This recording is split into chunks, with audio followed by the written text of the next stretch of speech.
नीतीश कुमार की एनडीए में वापसी कराने के बाद अब बीजेपी बिहार में अपनी सहयोगी पार्टियों को साधने में जुटी है। 27 जनवरी को दिल्ली में गृह मंत्री अमित शाह और बीजेपी के राष्ट्रीय अध्यक्ष जेपी नड्डा ने लोक जनशक्ति पार्टी, रामविलास के राष्ट्रीय अध्यक्ष और सांसद चिराग पासवान से मुलाकात की। इस दौरान चिराग ने नीतीश को लेकर अपनी राय रखी। एलजेपी के सूत्रों के मुताबिक पार्टी चाहती है कि बिहार में एनडीए का कॉमन मिनिमम प्रोग्राम बने और उसी के आधार पर सरकार चले। हालांकि चिराग ने यह भी साफ किया है कि उनका नीतीश कुमार से कोई निजी झगड़ा नहीं है, लेकिन वे नीतियों से समझौता नहीं करेंगे। इतना ही नहीं, चिराग ये भी चाहते हैं कि जेडीयू के आने के बाद भी उनके कोटे की सीटों की संख्या कम ना हो। पार्टी के सूत्रों का कहना है कि बीजेपी जिसे लाना है लाए, लेकिन एलजेपी सीटों से समझौता नहीं करेगी। सीटों पर बात नहीं बनी तो पार्टी फिर 2020 विधानसभा चुनाव की तरह बीजेपी के साथ और जेडीयू के खिलाफ चुनाव लड़ेगी। पार्टी जेडीयू कोटे की 17 और अपने कोटे की 6 सीट मिलाकर 23 सीटों पर चुनाव लड़ेगी। हालांकि पार्टी सूत्रों ने आरजेडी के साथ जाने की किसी भी तरह की संभावना को नकारते हुए कहा कि वे पीएम मोदी का साथ किसी कीमत पर नहीं छोड़ेंगे। बता दें 2019 के लोकसभा चुनाव में जेडीयू और एलजेपी दोनों एनडीए का हिस्सा थे।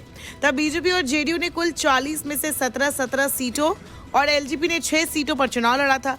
तीनों ने मिलकर 39 सीटें जीती थी। 1 सीट कांग्रेस को मिली थी। उधर केंद्रीय मंत्री नित्यानंद राय और फिर बीजेपी प्रदेश अध्यक्ष सम्राट चौधरी 27 जनवरी को सहयोगी पार्टी हिंदुस्तानी अवाम मोर्चा यानी कि हम के नेता जीतन राम मांझी को मनाने पहुंचे थे। मांझी ने साफ किया कि वो पीएम मोदी के साथ ही रहेंगे, लेकिन उनकी पार्टी ने 27 जनवरी को ही विधायक दल की मीटिंग के बाद नई सरकार में 2 मंत्री पद की मांग कर दी। जीतन राम मांझी के घर के बाहर पोस्टर भी लगा दिए गए हैं कि बिहार में बहार है, बिन मांझी सब बेकार है। हम पार्टी के मुख्य राष्ट्रीय प्रवक्ता श्याम सुंदर शरण ने नई सरकार में पार्टी के लिए कम से कम 2 मंत्री पद की मांग की है। उन्होंने कहा, हमारी पार्टी गरीबों की बात करती है, ऐसे में हमें कम से कम 2 मंत्री पद जरूर मिलने चाहिए। ये हमारी शर्त नहीं, कार्यकर्ता और समर्थकों की मांग है। वैसे हम बगैर किसी पद के भी प्रधानमंत्री जी के साथ मुस्तैदी से खड़े हैं। सूत्रों के मुताबिक जीतन राम मांझी लोकसभा की 6 सीटों पर दावा कर सकते हैं। वहीं राष्ट्रीय लोक जनता दल के राष्ट्रीय अध्यक्ष और पूर्व केंद्रीय मंत्री उपेंद्र कुशवाहा ने नीतीश सरकार की विश्वसनीयता पर सवाल किया।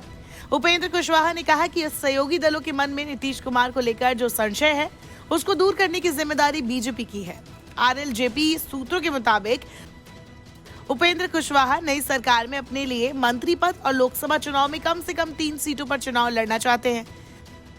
कुशवाहा की इस मांग पर पेंच फंस सकता है, लेकिन माना जा रहा है कि कुशवाहा को मनाना बीजेपी के लिए बहुत मुश्किल नहीं होगा।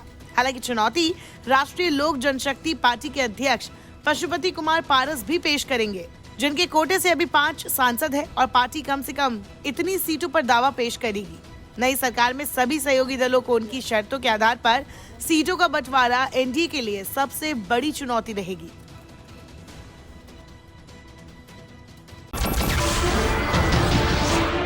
नमस्कार, मैं हूं मानक गुप्ता। अगर आपको हमारा ये वीडियो पसंद आया हो तो इसे लाइक और शेयर जरूर करें और हाँ, हमें सब्सक्राइब और फॉलो करना ना भूलें ताकि आप देश और दुनिया की कोई खबर मिस ना करें। तो जुड़े रहिए हमारे साथ और देखते रहिए न्यूज़ 24।